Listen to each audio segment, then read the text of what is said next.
Quando voltei para o funeral, meu pai gritou: "Você veio envergonhar minha casa com esse bastardo." Respirei fundo e respondi: "Ele não é um filho qualquer, pai. Ele é seu neto." Guardei esse segredo por 20 anos até que pude destruir aquele que destruiu minha infância. Bom dia, boa tarde ou boa noite, meus queridos. Que bênção estar aqui conversando com vocês hoje. Meu nome é Dona Gertrudes Oliveira Silva. Tenho 72 anos de jovialidade e moro aqui na pacata Serra Azul, no interior de Minas Gerais. Uma cidade pequena, mas com um coração enorme, onde todo mundo conhece todo mundo e sempre tem alguém observando a rua da varanda de casa. Foi aqui que construí minha vida depois de tantas voltas que o destino me deu. Hoje em dia, minha vida é bem tranquila, sabe? Acordo cedo com o primeiro canto do galo, passo meu café bem forte e sento na varanda para ver o dia clarear. Gosto de cuidar das minhas plantas. Tenho um quintal cheio de ervas medicinais que aprendi a cultivar com minha tia Dalva. Deus a tenha em bom lugar. Alfazema para acalmar, hortelã para o estômago, alecrim para a memória. Cada plantinha tem seu propósito, assim como cada um de nós nesta vida. Meu filho Mateus, que já tem 61 anos, mora em Belo Horizonte com a família, mas vem me visitar todo mês com meus 2 netos e 3 bisnetos. Esses são os dias em que minha casa se enche de barulho, risadas e vida. A pequena Helena, minha bisneta mais nova, sempre pede para eu contar histórias da minha vida e eu conto, aquelas que posso contar para ouvidos tão inocentes. Mas vocês, meus queridos que me assistem agora, são ouvintes mais maduros e talvez possam entender uma história que guardei por muito tempo. Uma história sobre dor, segredos e finalmente libertação. Porque a vida às vezes nos dá fardos pesados demais para carregar sozinhos. Antes de começar minha história, gostaria de pedir um pequeno favor. Se este relato tocar seu coração, se sentir que minhas palavras podem ajudar alguém, deixe seu gostei e se inscreva no canal Geralda Narra. É como um abraço virtual que vocês me dão, e eu sinto cada um deles, viu? E me contem aqui nos comentários, de qual cidadezinha vocês estão me assistindo? E a que horas encontraram este vídeo? De manhã com o café, depois do almoço, ou à noitinha com um chá quentinho? Eu sempre leio todos os comentários e fico feliz em saber de onde vocês são, e quando tiram um tempinho do dia para ouvir as histórias dessa vovó. Me contem, tá bom? Vamos criar uma corrente de bondade. Agora vou começar a contar uma história que poucas pessoas na minha vida conhecem. Uma história sobre uma menina que teve sua inocência roubada e que carregou um segredo doloroso por muitos anos. É sobre como aquela menina, que um dia fui eu, enfrentou o pior tipo de traição e ainda assim encontrou forças para sobreviver e, no final, se libertar através da verdade. Eu nasci em Pedra Branca, na divisa de Minas com São Paulo, em 1953. Era uma cidadezinha onde a vida de cada um era assunto de todos e onde os segredos ficavam escondidos atrás de sorrisos falsos e fofocas de cerca. Nossa casa ficava afastada do centro, uma construção simples de madeira, com um grande terreiro na frente, galinheiro nos fundos e uma horta que minha mãe cuidava com todo o coração. Meu pai, Ernesto Oliveira, era um homem respeitado na região. Ele era dono de um pequeno armazém, uma venda que tinha de tudo, desde querosene e ferramentas até tecidos e balas. Era um homem de poucas palavras, sempre com o rosto fechado, governava a casa com mão de ferro. Quando ele chegava do trabalho, tínhamos que ficar quietos.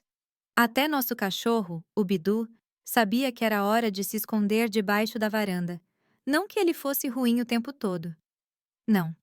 Às vezes, aos domingos depois da missa, ele trazia doces ou comprava picolés para a gente.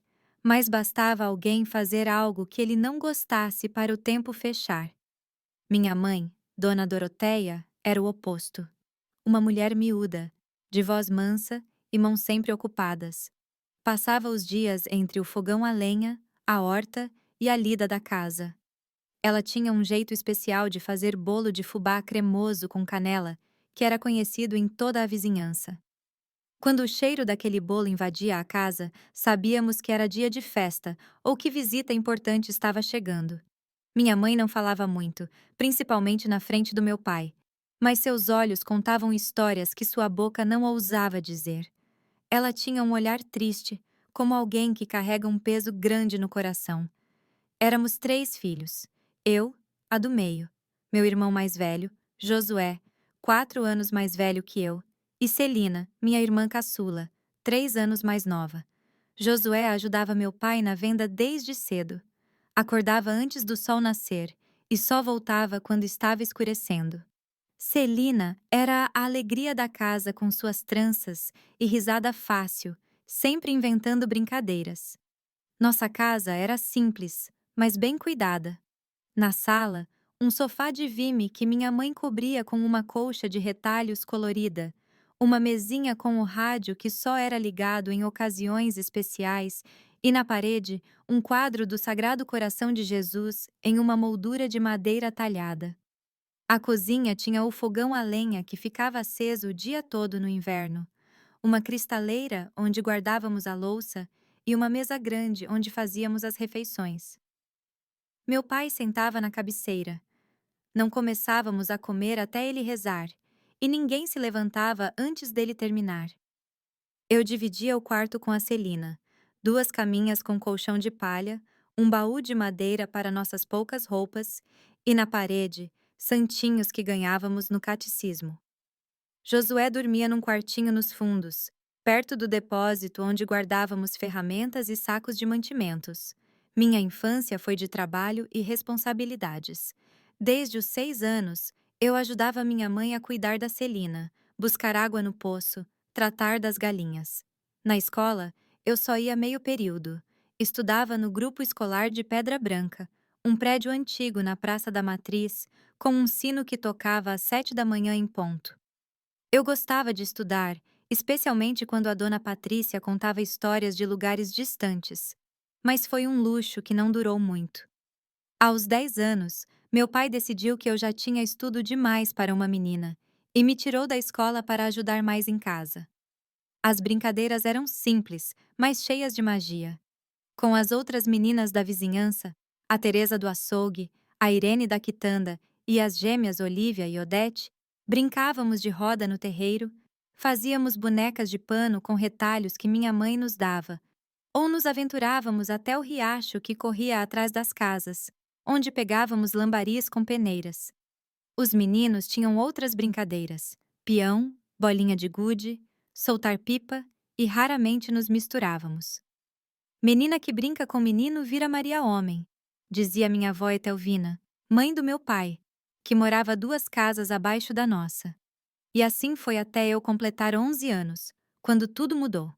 A mudança começou sutil, como uma nuvenzinha num dia de sol que aos poucos cresce até virar tempestade. Meu tio Cristóvão, irmão mais velho do meu pai, havia voltado para Pedra Branca depois de anos trabalhando em São Paulo.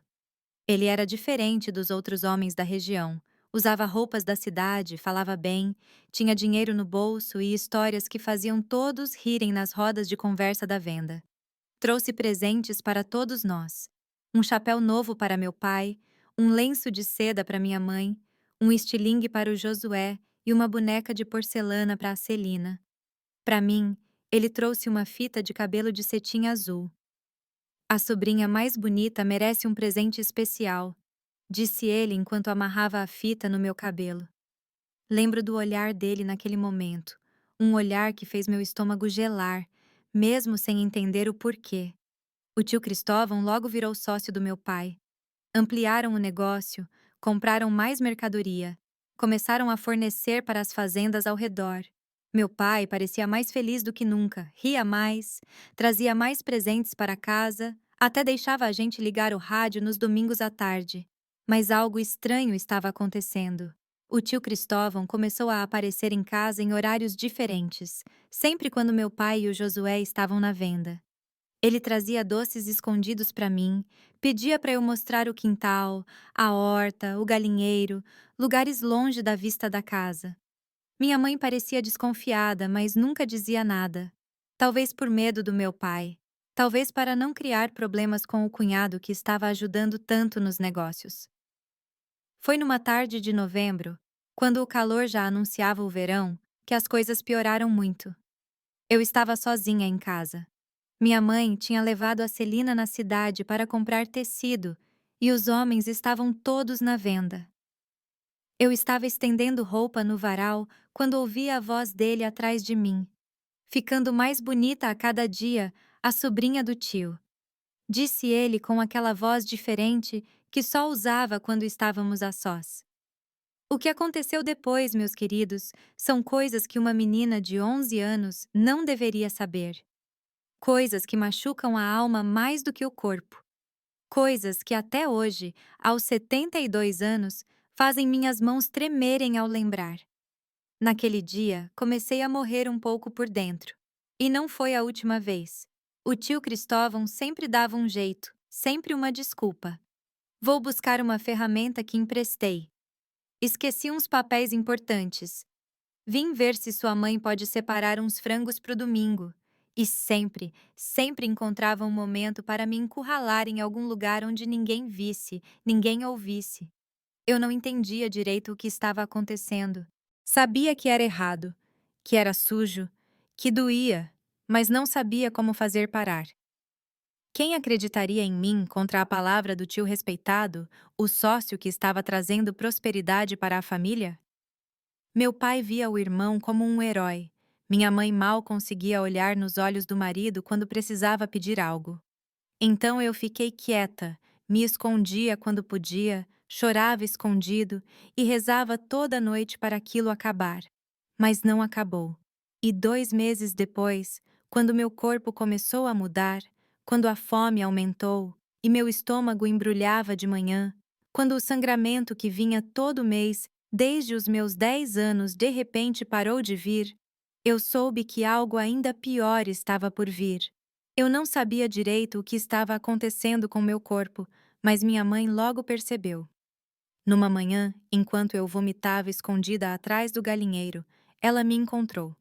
Limpou minha boca com o avental, me olhou com aqueles olhos que sabiam mais do que diziam e segurou meu rosto entre as mãos. Minha filha, seu corpo está diferente. Você está carregando um bebê? A voz dela tremia, mas não havia raiva ali, apenas um medo imenso. Desabei a chorar nos braços dela. Não conseguia dizer quem, como, quando. Só chorava como uma criança perdida, que era o que eu realmente era. Minha mãe me abraçou forte, como se pudesse me proteger do mundo inteiro com aqueles braços finos. Seu pai vai chegar logo. Vamos ter que contar para ele, disse ela com uma voz que já anunciava a tempestade. Naquela tarde, sentada à mesa da cozinha, tremendo feito vara verde, esperei meu pai chegar. Minha mãe tinha mandado a Celina brincar na vizinha e pediu para o Josué ficar até mais tarde na venda. Ela queria que fôssemos só nós três para aquela conversa. Quando meu pai entrou, ele já sentiu que algo estava errado. Minha mãe nunca o esperava sentada. Estava sempre de pé, terminando de pôr a comida na mesa. O que aconteceu? Morreu alguém? Perguntou ele, tirando o chapéu e pendurando na porta. Minha mãe olhou para mim, me dando forças para falar, mas as palavras travaram na garganta. Foi ela quem começou. Ernesto, a menina está esperando. Meu pai franziu a testa sem entender. Esperando o quê? Um bebê, homem. Nossa filha está grávida. O silêncio que se seguiu foi o mais pesado que já senti na vida. Meu pai ficou imóvel, a mão ainda na maçaneta, como se decidisse se entrava de vez ou corria para fora. Depois, lentamente veio até a mesa. Puxou a cadeira e sentou na minha frente. Seus olhos não encontravam os meus. Quem foi o desgraçado? Eu tremia da cabeça aos pés. Como eu poderia contar? Como dizer que era o próprio irmão dele, o sócio, o homem que estava trazendo prosperidade para a família? Fala, menina! Ele deu um soco na mesa, me fazendo pular. Foi. As palavras não saíam. Deve ser um desses moleques da escola ou o filho do Jeremias que vive rondando aqui. Eu mato aquele infeliz. E então, antes que eu pudesse pensar, minha mãe falou: Não foi nenhum menino, Ernesto.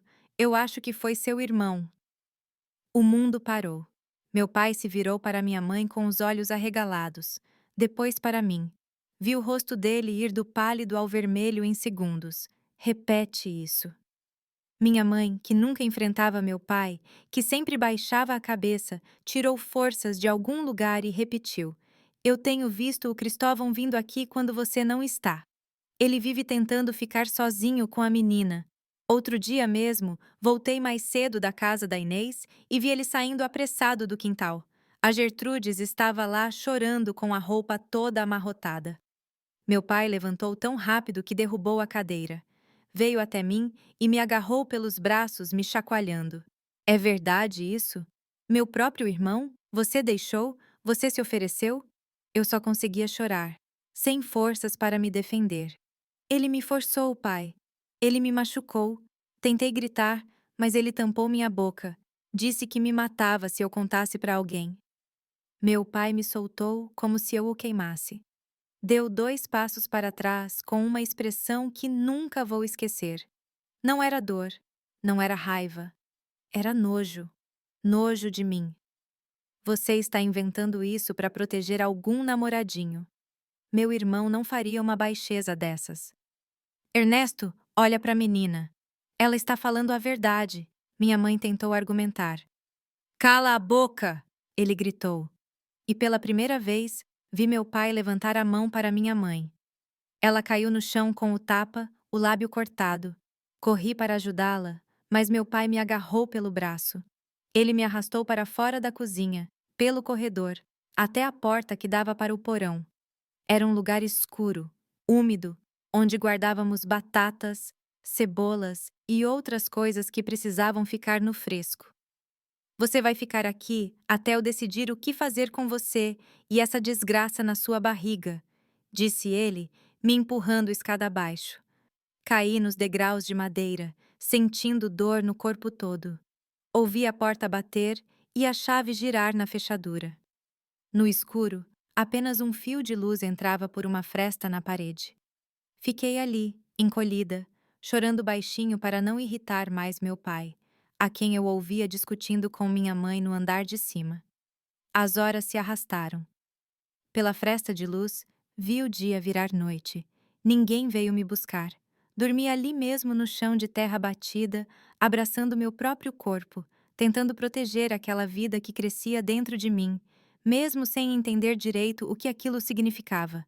Acordei com o barulho da porta do porão sendo destrancada.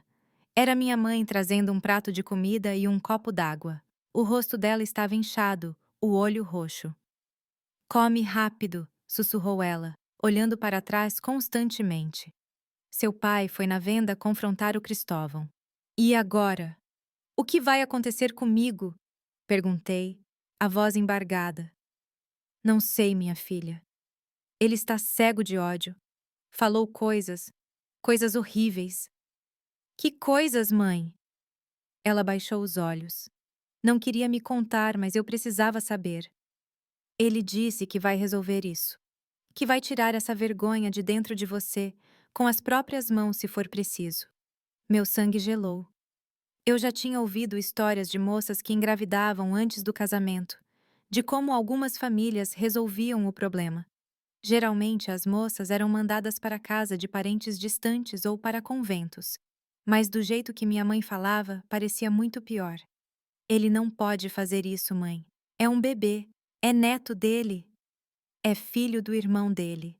Ela corrigiu com uma tristeza infinita no olhar. Na cabeça do seu pai, é a prova viva da traição do próprio sangue. Terminei de comer rápido. Minha mãe pegou o prato, me deu um beijo na testa e sussurrou: Seja forte, minha filha. Vou tentar acalmar ele quando voltar. Mas meu pai não se acalmou. Quando voltou da venda, ouvi os gritos lá de cima. Ele e minha mãe discutindo, coisas quebrando, depois passos pesados descendo para o porão. A porta se abriu com violência. Meu pai apareceu, a camisa manchada de sangue, os olhos injetados de uma fúria que eu nunca tinha visto antes. Seu tio nega tudo, disse ele, a voz rouca. Diz que você é uma mentirosa, que deve estar tentando proteger algum vagabundo. Eu tô falando a verdade, pai. Juro pela Bíblia. Cala a boca! Ele rugiu, descendo mais um degrau. Sabe o que ele me disse? Que você ficava se oferecendo para ele, que andava pela casa seminu quando ele ia lá. Isso é mentira, pai. Eu nunca fiz isso. Ele é meu irmão, meu sócio. Por que ele mentiria? Para se proteger, pai. Ele me machucou, me ameaçou. Por favor, acredita em mim. Meu pai avançou até onde eu estava. Pela primeira vez na vida, vi meu próprio pai como uma ameaça real. Recuei até a parede, sem ter para onde fugir. Amanhã nós vamos resolver isso, disse ele com uma calma repentina que me assustou mais que os gritos. Vou chamar a dona Matilde. Meu coração parou. A dona Matilde era uma velha que morava nos arredores da cidade. Diziam que ela ajudava moças em apuros. Todo mundo sabia o que isso significava. Minhas pernas falharam e escorreguei até o chão. Não, pai, por favor. Eu posso ir embora. Posso ir para longe. Ninguém vai saber. Mas não faz isso, por favor. Você prefere carregar a vergonha do seu tio na barriga? Prefere que todo mundo aponte na rua e diga: lá vai a filha do Ernesto carregando o bastardo do próprio tio? Eu posso ir embora. Ninguém vai saber.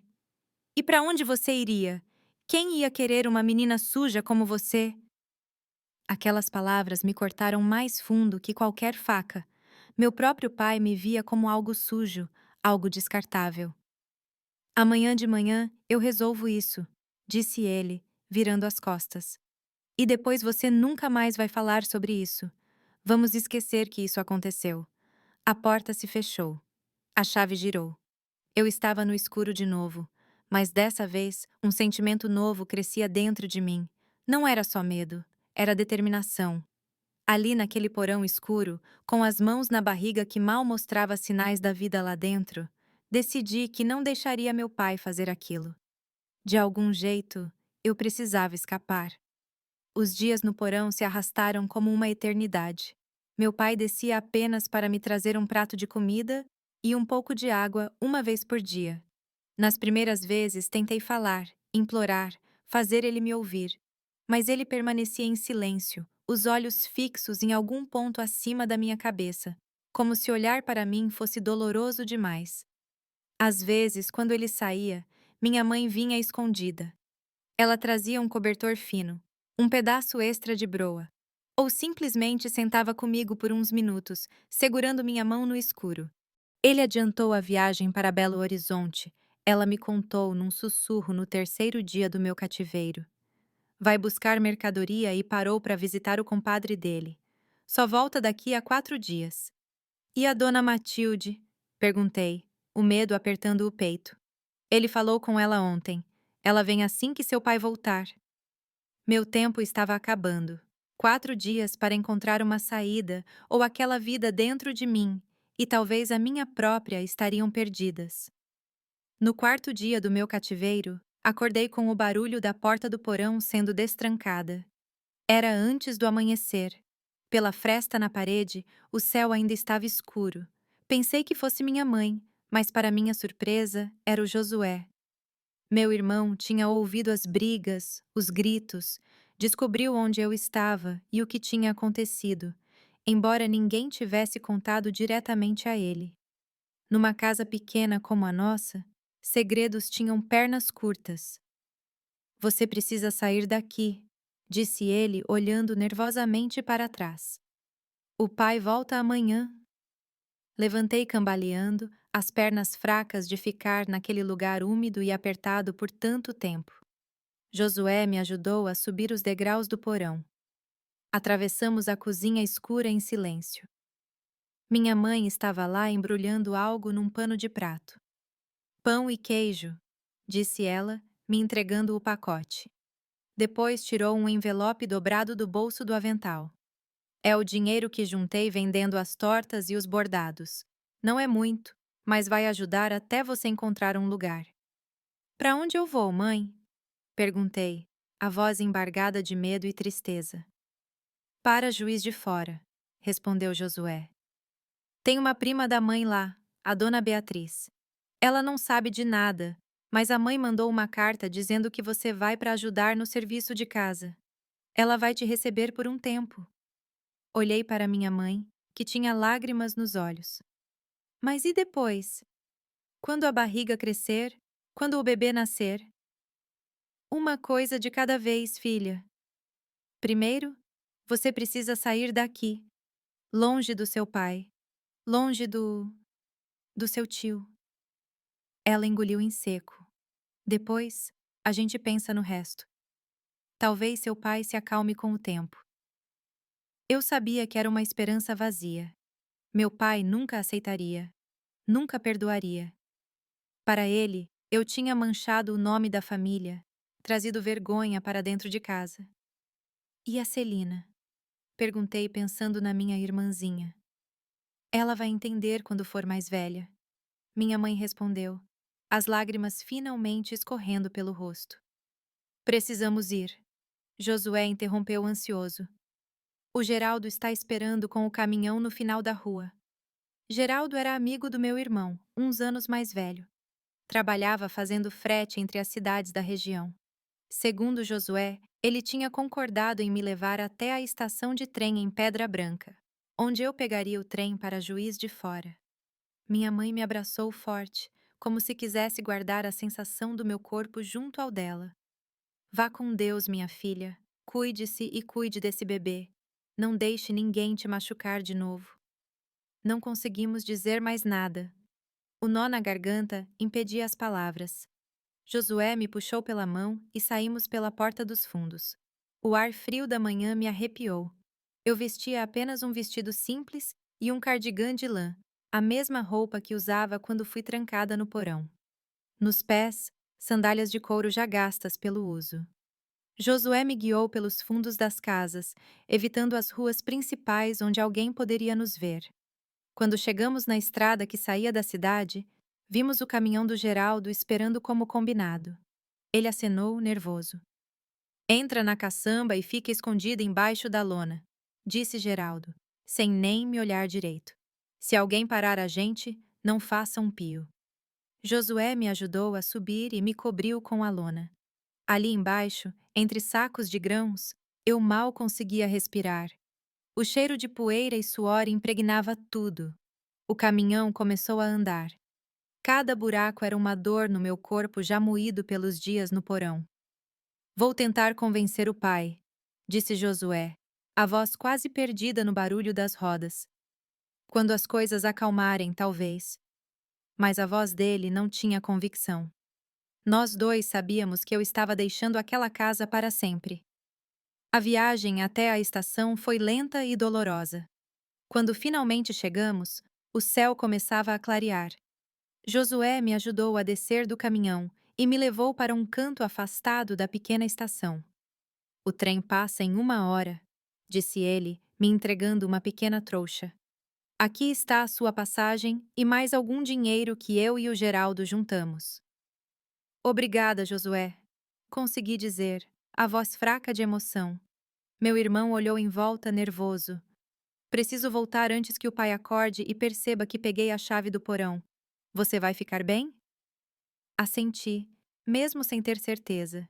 Ele me abraçou rápido e correu de volta para o caminhão onde o Geraldo esperava impaciente. Ali, sozinha na estação quase deserta, apenas com uma trouxa improvisada e o coração pesado, esperei o trem que me levaria para longe de tudo que eu conhecia. O trem chegou no horário, soltando vapor e barulho. Subi com as pernas trêmulas. Encontrei um banco vazio e sentei. Quando o trem começou a andar, olhei pela janela.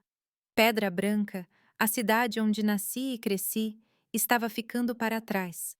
Uma parte de mim estava morrendo ali, junto com minha infância roubada. A viagem foi longa. Tive que trocar de trem, esperando horas pela conexão para Juiz de Fora.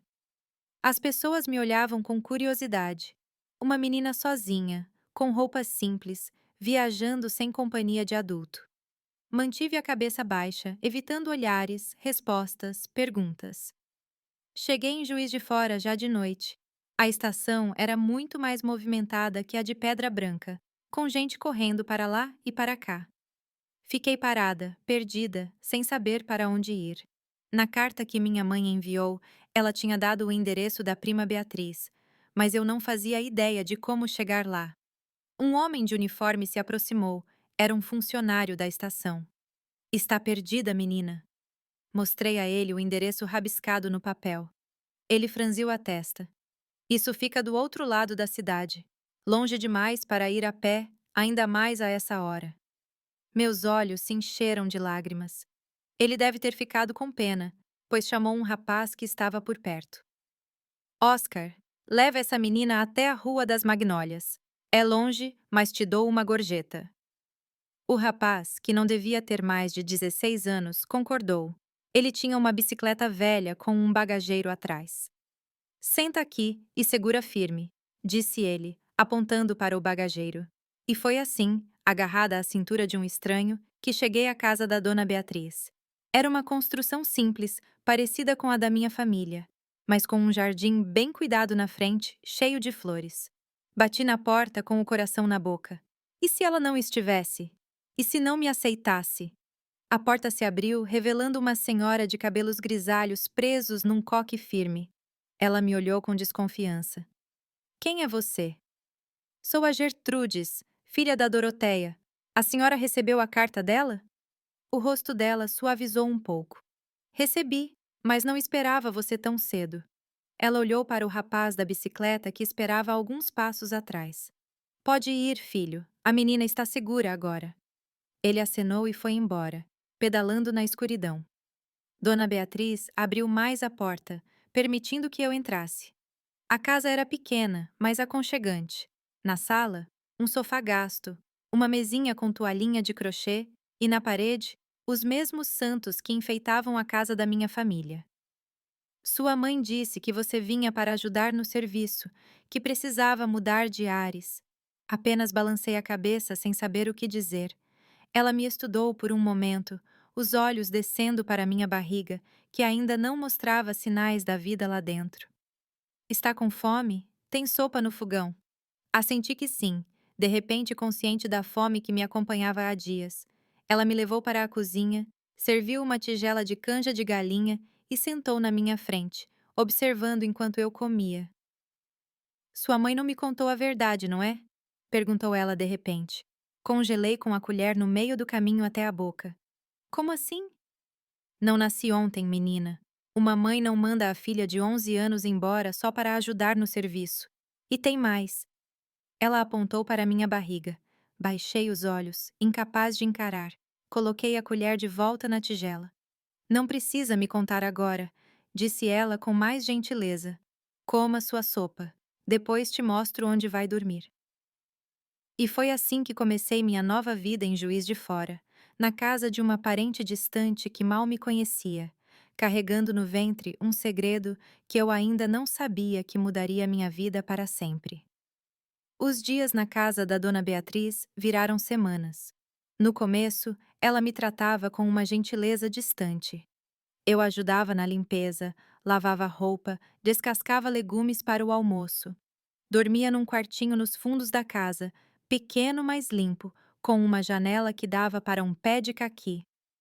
À noite, deitada na cama estreita, abraçava minha barriga, que começava a mostrar os primeiros sinais da vida que crescia ali. Dona Beatriz não fazia perguntas, mas eu percebia os olhos dela me seguindo, notando as mudanças no meu corpo, os enjoos matinais, as roupas ficando apertadas. Numa tarde, enquanto eu estendia lençóis no varal, ela apareceu com um vestido nas mãos. Era da minha filha quando ela estava esperando o Toninho, disse ela, me entregando a peça. Vai ser mais confortável que essas suas. Aceitei o vestido com lágrimas nos olhos. Foi a primeira vez que alguém reconheceu abertamente minha condição e fez isso não com julgamento, mas com compaixão. Obrigada, dona Beatriz. Ela assentiu e, com um suspiro, perguntou o que eu sabia que ela perguntaria um dia. Quantos meses? Quase 4. Respondi baixinho. E o pai? Baixei os olhos, incapaz de responder. Ela não insistiu, apenas colocou a mão no meu ombro e disse: Quando estiver pronta para falar, eu escuto. 2 semanas depois, o que eu mais temia aconteceu. Era domingo e estávamos voltando da missa. Dona Beatriz gostava de ir cedo, quando tinha menos gente. Estávamos descendo a rua principal quando vi um rosto que fez meu sangue congelar. Era meu pai. Ele estava conversando com uns homens na frente de uma loja. Ele não me viu imediatamente, e eu puxei Dona Beatriz para uma rua lateral. O que foi, menina? Parece que viu assombração. Meu pai, sussurrei, tremendo. Ali na frente da loja do seu Fernandes. Dona Beatriz espiou pela esquina, depois me puxou para um beco entre duas casas. Aquele homem de chapéu escuro? O que está falando com o Fernandes? Assenti, meu coração batendo tão forte que achei que ia desmaiar. Vamos pelos fundos das casas, decidiu ela, me guiando por um caminho que eu não conhecia. Tem certeza que é ele? Tenho, Dona Beatriz. E se ele me ver? Não consegui terminar a frase. Quando chegamos em casa, eu estava em pânico. Corri para meu quartinho, juntei as poucas roupas que tinha numa trouxa. O que você está fazendo? Perguntou Dona Beatriz da porta. Preciso ir embora. Se meu pai me achar aqui, ele vai me levar de volta, ou pior. Ela entrou, fechou a porta atrás de si e sentou na beirada da cama. Acho que está na hora de você me contar o que está acontecendo de verdade. E então, pela primeira vez, contei tudo. O abuso do meu tio, a descoberta da gravidez, a reação do meu pai, os dias no porão, a fuga desesperada. Falei sem parar, as palavras saindo como uma enxurrada finalmente rompendo uma represa. Quando terminei, estava exausta, as lágrimas secando no rosto. Dona Beatriz ficou em silêncio por um longo momento, os olhos fixos na parede como se visse além dela. Finalmente, respirou fundo e disse: Sua mãe sabia que você estava grávida quando te mandou para cá. Ela sabia, e mesmo assim não me contou a verdade. Ela balançou a cabeça, mas não parecia brava. Entendo o medo dela, mas isso complica as coisas. A senhora vai me mandar embora? Perguntei, o medo apertando o peito novamente. Não, menina, mas não posso te manter aqui. Não com seu pai na cidade. Juiz de Fora não é tão grande assim. Logo alguém vai comentar sobre a prima da Doroteia que está criando uma menina grávida. Para onde eu vou, então? Tenho uma amiga, a irmã Constância. Ela trabalha no Lar de Maria, na cidade vizinha, em Serra Azul. É um lugar para moças em situação difícil. Um orfanato? Perguntei, o medo crescendo. Não, não, é um lar mantido por freiras. Elas ajudam moças que precisam de um lugar seguro para ter seus bebês. Ninguém faz perguntas lá. Ninguém julga. Ponderei a ideia. Ir para outro lugar desconhecido, começar de novo. Mas o que mais eu podia fazer? Meu pai não vai me procurar lá? Ele não tem como saber que você foi para lá. E mesmo se descobrir, as freiras não deixariam ele te levar. A Madre Superiora não tem medo nem do bispo, muito menos de um homem comum. Naquela mesma noite, Dona Beatriz escreveu uma carta para a irmã Constância. No dia seguinte, bem cedo, ela me levou até a estação. Comprou minha passagem para a Serra Azul e me deu uma trouxa com comida para a viagem. Quando chegar lá, procure o Lar de Maria. Mostre essa carta para a irmã Constância. Ela vai cuidar de você. Abracei Dona Beatriz com toda a minha força. Ela tinha me acolhido sem fazer perguntas, e agora estava me ajudando mais uma vez. Obrigada por tudo, Dona Beatriz. Vá com Deus, menina, e cuide desse anjinho que cresce aí dentro. A viagem para a Serra Azul foi mais calma que a primeira. Eu já não era aquela menina apavorada fugindo no meio da noite. Ainda tinha medo, ainda carregava a dor do que tinha acontecido, mas também carregava uma nova força, a determinação de proteger aquela vida crescendo dentro de mim. Quando cheguei em Serra Azul, perguntei a um homem que varria a calçada da estação onde ficava o Lar de Maria. Fica na saída da cidade perto do rio, explicou ele. Uns 2 quilômetros daqui. Se seguir essa rua até o fim e depois virar à direita na encruzilhada do armazém do seu Kim, vai ver os muros brancos. Agradeci e comecei a caminhar. O dia estava quente, o sol forte me fazendo suar dentro do vestido largo que Dona Beatriz tinha me dado. Quando finalmente avistei os muros brancos do lar, minhas pernas já tremiam de exaustão. O lar era uma construção antiga, tipo colonial, com um grande portão de ferro na frente. Puxei a corda do sino e esperei. Minutos depois, uma freira jovem abriu uma portinhola no portão. Pois não? Perguntou ela, me olhando com curiosidade. Estou procurando a irmã Constância. A dona Beatriz de Juiz de Fora me mandou. Ela abriu o portão, me convidando a entrar. O pátio interno era espaçoso, com um jardim bem cuidado e algumas moças sentadas em bancos de pedra conversando ou costurando. Espere aqui, disse a jovem freira, apontando para um banco sob uma mangueira. Sentei, observando o lugar que poderia ser meu novo lar. As moças me olhavam de soslaio, curiosas com a recém-chegada. Algumas pareciam muito jovens, outras já no final da adolescência. Várias tinham barrigas pronunciadas em diferentes estágios de gravidez. Minutos depois, a jovem freira voltou acompanhada de uma senhora mais velha, de óculos redondos e um ar severo, mas não maldoso. Você deve ser a Gertrudes, disse ela, sentando ao meu lado no banco. Sou a irmã Constância. Dona Beatriz mandou um telegrama avisando que você viria. Entreguei a carta que Dona Beatriz tinha escrito. Irmã Constância leu em silêncio, os lábios apertados. Entendo, disse ela finalmente, dobrando a carta com cuidado. Você pode ficar conosco, minha filha. Este é um lugar de refúgio para quem precisa de proteção. Eu não posso pagar, disse, lembrando que o dinheiro que minha mãe e Josué tinham me dado estava quase no fim. O lar vive de doações e do trabalho das próprias moradoras. Cada uma contribui como pode na cozinha, na lavanderia, na horta, na oficina de costura. Você receberá um teto, comida, cuidados médicos e, quando a hora chegar, ajuda para ter seu bebê em segurança. E depois? Perguntei. A questão que não me largava desde que descobri a gravidez. O que acontece depois que o bebê nascer? Irmã Constância ajeitou os óculos no rosto, me estudando por um momento antes de responder. Isso depende de você, Gertrudes. Algumas moças deixam seus bebês para a adoção. Temos boas famílias que acolhem essas crianças. Outras decidem ficar com seus filhos e nós ajudamos a recomeçar a vida aqui fora, com um emprego, um lugar para morar. A escolha será sua. A ideia de entregar meu bebê para estranhos fez meu coração apertar.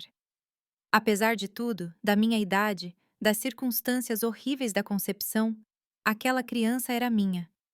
Era a única família que me restava agora. Eu quero ficar com meu filho, disse com uma certeza que me surpreendeu. Irmã Constância assentiu, como se já esperasse aquela resposta. Então vamos nos preparar para isso. Mas primeiro, você precisa descansar, parece exausta. Ela chamou a jovem freira que tinha me recebido. Irmã Ângela, leve nossa nova moradora para o dormitório das novatas. Depois mostre onde ela pode tomar banho e trocar de roupa. Foi assim que entrei no lar de Maria, o lugar que seria meu refúgio pelos próximos meses, onde aprenderia novos ofícios, faria amizades improváveis e onde finalmente meu filho nasceria, longe da violência e do ódio, num ambiente de paz e aceitação. Os meses no lar de Maria passaram como as estações, cada um trazendo suas próprias alegrias e dificuldades. Minha barriga crescia, e com ela, minha determinação. No lar, encontrei mais que um refúgio. Encontrei um lar temporário e pessoas que se tornaram como família. Havia outras 15 moças quando cheguei, algumas mais velhas, outras até mais novas que eu. Cada uma com sua história, sua dor, seu segredo. Nunca perguntávamos detalhes umas às outras. Era uma regra não escrita entre nós. Mas à noite, nos dormitórios, compartilhávamos nossos medos sobre o parto, nossas esperanças para o futuro, nossos sonhos para nossos filhos que ainda não tinham nascido.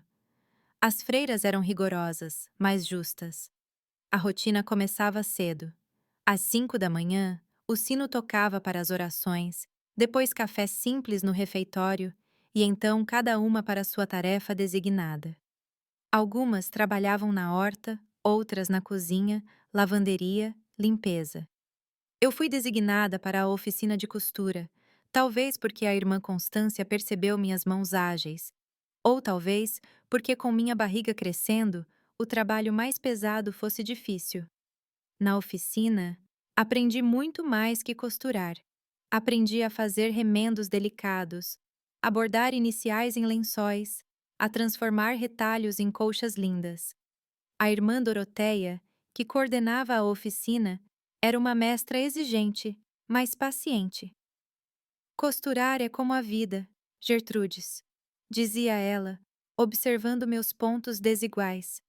Você precisa ter paciência, atenção aos detalhes e saber que cada ponto importa para o desenho final. Enquanto minhas mãos aprendiam a arte da costura, meu coração aprendia a arte da aceitação. No começo, carregava muita raiva do meu tio pelo que tinha feito, do meu pai por não acreditar em mim, até de Deus por permitir tudo aquilo. As freiras nunca tentaram me convencer a perdoar. Elas apenas ouviam quando eu precisava falar e respeitavam meu silêncio quando as palavras faltavam. Foi no 7º mês de gravidez que recebi a primeira carta. Era do Josué, meu irmão. A carta tinha feito um longo caminho. Primeiro para Dona Beatriz em Juiz de Fora, que depois a encaminhou para o lar. Abri com as mãos trêmulas. Querida irmã, ele escreveu com letra irregular. Espero que esta te encontre bem. As coisas mudaram muito por aqui. O pai descobriu que você tinha fugido no mesmo dia. Ficou louco. Foi para Juiz de Fora atrás de você, mas você já tinha saído. Quando voltou, a raiva dele virou contra o tio Cristóvão. Teve uma briga terrível na venda. O tio negou tudo, chamou o pai de louco. No fim, a sociedade acabou. Tio Cristóvão voltou para São Paulo e o pai ficou com a venda, mas o movimento está fraco. A mãe anda triste. A Celina pergunta de você sempre. Consegui seu paradeiro com a dona Beatriz. Escreva quando puder. Seu irmão, Josué. Chorei muito depois de ler aquela carta. Era como se um pedaço do meu passado tivesse me alcançado, lembrando que, apesar de tudo, eu ainda tinha uma família. Respondi no mesmo dia dizendo que estava bem, que o bebê nasceria em breve, que tinha aprendido a costurar. Não mencionei meus planos para depois do parto. Eu nem sabia ao certo o que faria. 2 semanas depois, quando eu já estava no 8º mês, recebi outra carta. Desta vez, era da minha mãe. A letra era hesitante, como se cada palavra tivesse custado um esforço enorme. Minha filha, ela escreveu. Peço perdão por não ter te protegido como devia. Seu pai mudou muito desde que você foi embora. A verdade apareceu. Seu tio confessou tudo antes de ir embora para São Paulo. Não foi por remorso. Foi por vingança contra seu pai que o expulsou do negócio. Seu pai está destruído. Bebe todo dia. Mal consegue trabalhar. Ele grita seu nome às vezes quando acha que ninguém está ouvindo. Não sei se vocês dois poderão um dia se reconciliar. Só sei que te amo e rezo pelo seu bem-estar e o dessa criança. Se um dia quiser voltar, sempre haverá um lugar para você aqui. Com amor, sua mãe. Aquela carta me mexeu profundamente. A confissão do meu tio significava que meu pai agora sabia a verdade. Que eu não tinha mentido, que não tinha me oferecido para ninguém, que tinha sido uma vítima na minha própria casa. Parte de mim sentiu um alívio imenso, como se um peso tivesse sido tirado dos meus ombros. Mas outra parte sentiu uma raiva renovada. Por que meu tio teve que confessar para meu pai acreditar? Por que minha palavra não foi suficiente? Compartilhei minha angústia com a irmã Constância durante uma de nossas conversas semanais. O orgulho dos homens é uma coisa terrível, Gertrudes, disse ela, suspirando. Seu pai preferiu acreditar numa mentira conveniente a encarar uma verdade dolorosa. Agora ele está pagando o preço por isso. A senhora acha que eu devia perdoar ele? Perguntei confusa. Não cabe a mim dizer o que você deve fazer. O perdão não é algo que se dá por obrigação. É um presente tanto para quem perdoa quanto para quem é perdoado. Mas leva tempo e só você saberá quando e se estiver pronta. Aquela conversa ficou comigo por dias. Pensei nela enquanto costurava, enquanto comia, enquanto sentia meu bebê mexer dentro de mim. Eu estava imersa nesses pensamentos quando as primeiras contrações começaram. O parto foi longo e difícil, como esperado para uma menina de 12 anos. 16 horas de dor e medo, segurando a mão da irmã Ângela, que não saiu do meu lado nem um minuto. Quando finalmente ouvi o choro do meu filho, um menino saudável e forte, toda a dor pareceu valer a pena. Mateus, sussurrei quando o colocaram nos meus braços. O nome dele vai ser Mateus. Um nome lindo, disse a irmã Constância, que tinha vindo assim que soube do nascimento. Significa presente de Deus. E era isso que ele era para mim. Não uma lembrança da violência, mas um presente, uma nova chance, um novo começo. Olhando para aquele rostinho vermelho e enrugado, fiz uma promessa silenciosa. Ele nunca saberia as circunstâncias da sua concepção. Ele nunca carregaria o peso do ódio que eu tinha sentido. Ele cresceria sabendo apenas que era amado, profundamente amado. Os meses seguintes foram de adaptação à maternidade. As freiras me ajudaram, ensinando como amamentar, como dar banho, como acalmar o choro noturno. Outras moças que já tinham tido seus bebês também compartilhavam suas experiências. Era uma pequena comunidade de mães-crianças, todas aprendendo juntas. Mas eu sabia que não podia ficar no lar para sempre. Quando o Mateus completou 6 meses, a irmã Constância me chamou para uma conversa séria. Está na hora de pensar no próximo passo, Gertrudes, disse ela. O que você planeja fazer? Eu já tinha pensado muito nisso. Não quero voltar para a Pedra Branca, disse com firmeza. Não ainda. Talvez um dia, quando o Mateus for maior, quando eu for mais forte.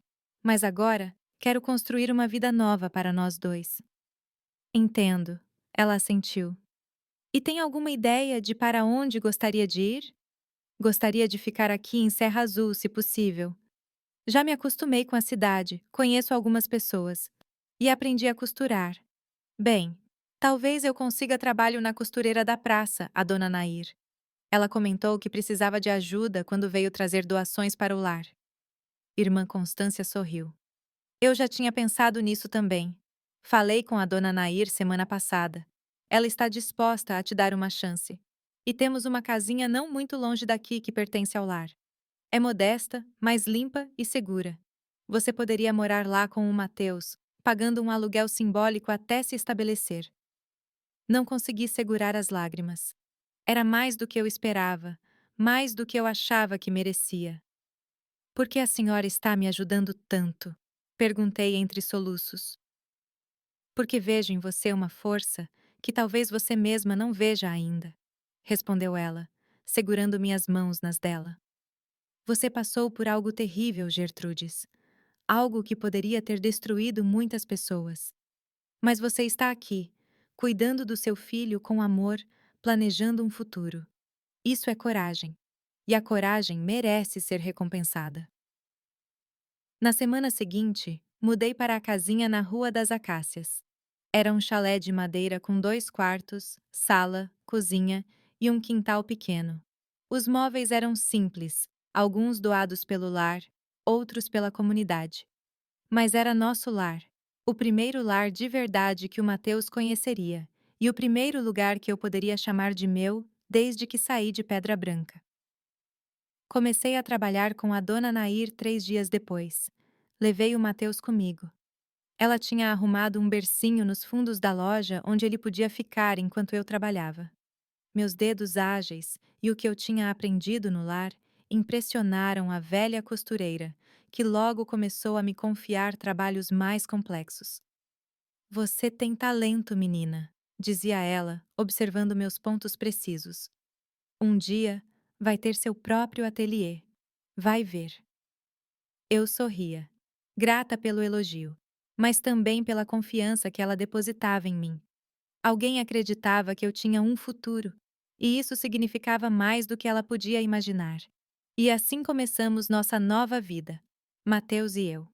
Um dia de cada vez, um ponto de cada vez, costurando não apenas tecidos, mas também um novo destino, livre das sombras do passado. O futuro era incerto, mas pela primeira vez em muito tempo, eu olhava para ele com esperança. É engraçado como o tempo passa, não é? Parece que foi ontem que cheguei em Serra Azul com o pequeno Mateus nos braços, sem saber direito o que o futuro nos reservava. E quase 60 anos se passaram. Meu bebezinho hoje é um homem de 61 anos, com cabelos grisalhos e rugas no rosto, igualzinho ao pai dele quando sorri. Uma semelhança que só eu noto e guardo para mim em silêncio. A vida foi generosa conosco aqui em Serra Azul. Depois de 5 anos trabalhando com a dona Nair, consegui juntar um dinheiro e abrir meu próprio ateliê de costura. Era pequeno, apenas uma sala na Rua do Comércio. Comecei fazendo concertos, bainhas de calça, ajustes em vestidos, mas logo o negócio cresceu. As moças da cidade começaram a vir me procurar para vestidos de festa, e depois vieram os vestidos de noiva. Mãos de fada, me chamavam. Diziam que eu não costurava apenas tecidos, mas sonhos. Mateus cresceu ali, entre retalhos e linhas, aprendendo a respeitar o trabalho e o esforço. Ele era um menino curioso, inteligente. As freiras do lar nos ajudaram muito. Conseguiram uma bolsa para ele estudar no Colégio São Francisco. Foi lá que ele descobriu seu amor pelos números, pela matemática. Quando completou 18 anos, conseguiu uma vaga na universidade em Belo Horizonte para estudar contabilidade. Foi difícil vê-lo partir, mas eu sabia que era o melhor para ele. Mãe, você não vai ficar sozinha. Ele me prometeu antes de ir. Vou voltar todo fim de semana. E ele cumpriu a promessa por um bom tempo, até conhecer a Clara, uma moça de Belo Horizonte, filha de comerciantes. Casaram-se quando ele tinha 23 anos. Fiz questão de costurar o vestido de noiva dela, o mais lindo que já fiz.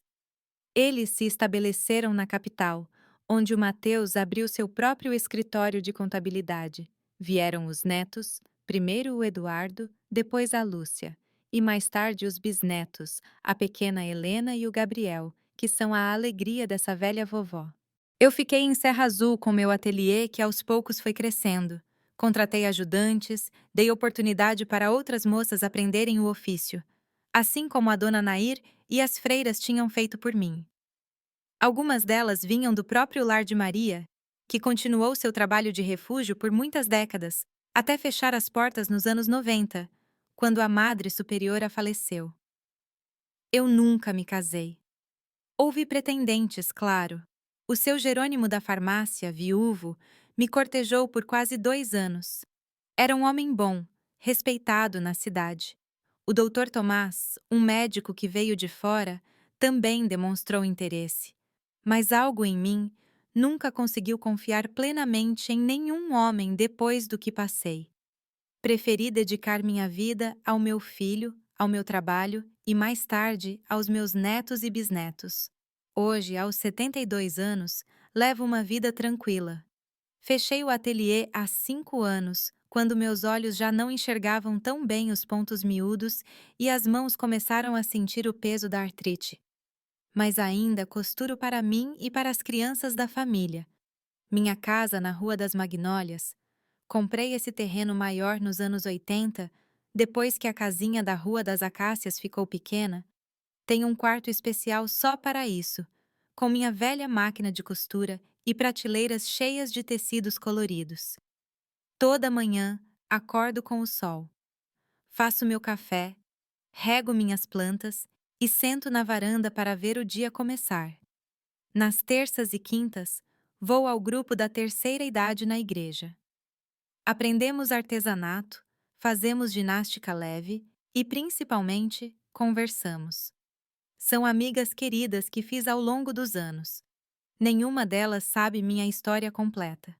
Algumas partes são pesadas demais para compartilhar, mas todas sabem que criei o Mateus sozinha e me respeitam por isso.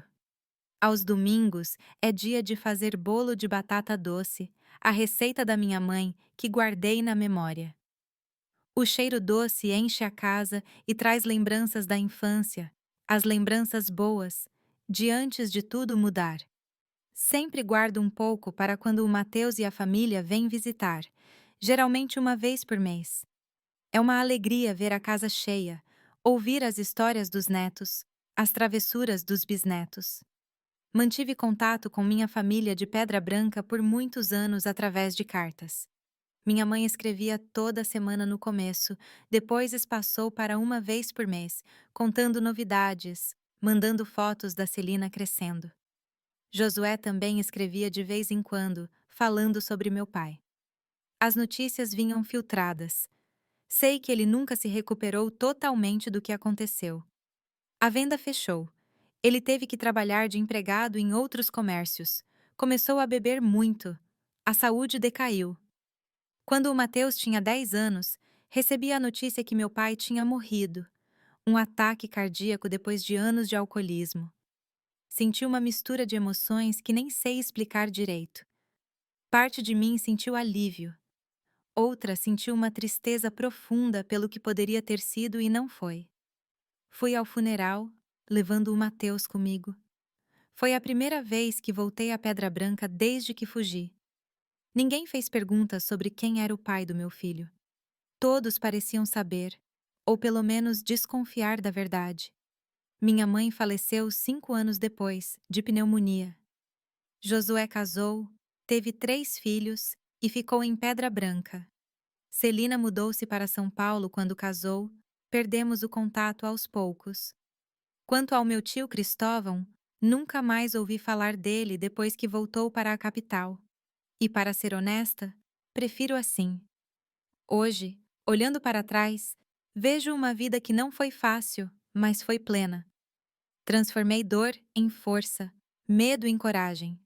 Criei um filho bom, honesto, trabalhador. Vi meus netos crescerem e agora vejo meus bisnetos florescerem. O que mais uma velha como eu poderia querer? Meus queridos, se tem uma coisa que aprendi nessa longa vida é que ninguém tem o direito de tirar nossa dignidade. Nem família, nem marido, nem patrão, nem ninguém. O que passei aos 11 anos foi uma injustiça terrível. Um tio que traiu a confiança da família, um pai que não acreditou na própria filha. Mas não deixei que isso definisse quem eu sou. Sabe, às vezes penso no que teria acontecido se eu não tivesse fugido daquele porão. Se tivesse aceitado o destino que meu pai queria impor a mim.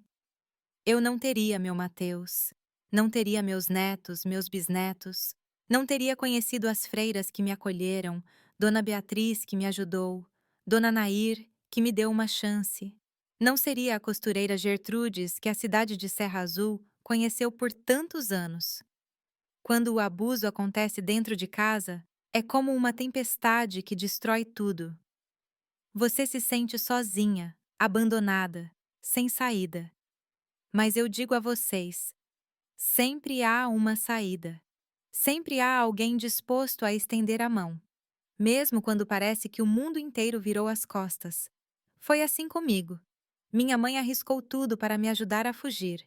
Meu irmão enfrentou o medo para me dar a chance de escapar. E depois apareceram outras pessoas no meu caminho.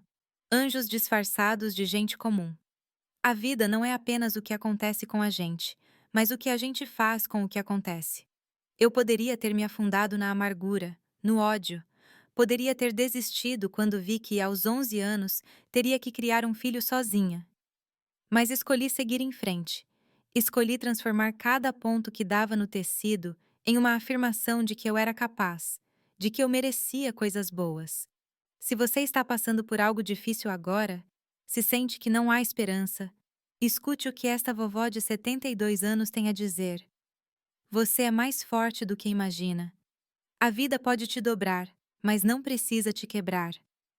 E depois da tempestade, acredite em mim, vem a calmaria. Em qualquer país, em qualquer cultura, o respeito pelos direitos humanos, especialmente das crianças, deve ser sagrado. Se você conhece alguém em situação de abuso, Não fique em silêncio. Procure a ajuda das autoridades locais, do conselho tutelar, de organizações de proteção. Seja parte da solução, porque ninguém merece carregar o peso da violência sozinho. Costurei minha vida retalho por retalho, ponto por ponto, com paciência e fé. Não ficou perfeita. Tem remendos, tem linhas tortas, tem manchas que não saem. Mas é uma colcha bonita e colorida, que me aquece nas noites frias e que me dá orgulho de olhar. E vocês, meus queridos, que me assistiram até aqui, obrigada por ouvirem a história desta vovó. Deixem seu gostei e se inscrevam no Geralda Narra, porque isso ajuda a levar essas histórias para mais gente. E muita gente precisa ouvir que, mesmo depois das maiores dores, a vida pode sim florescer de novo. E não se esqueçam, comentem aqui embaixo de onde estão assistindo, para eu saber quem ficou comigo até o fim desta história. Façam isso agora. Não esperem mais um minuto, porque assim como eu encontrei coragem para recomeçar, você também pode ser a força que alguém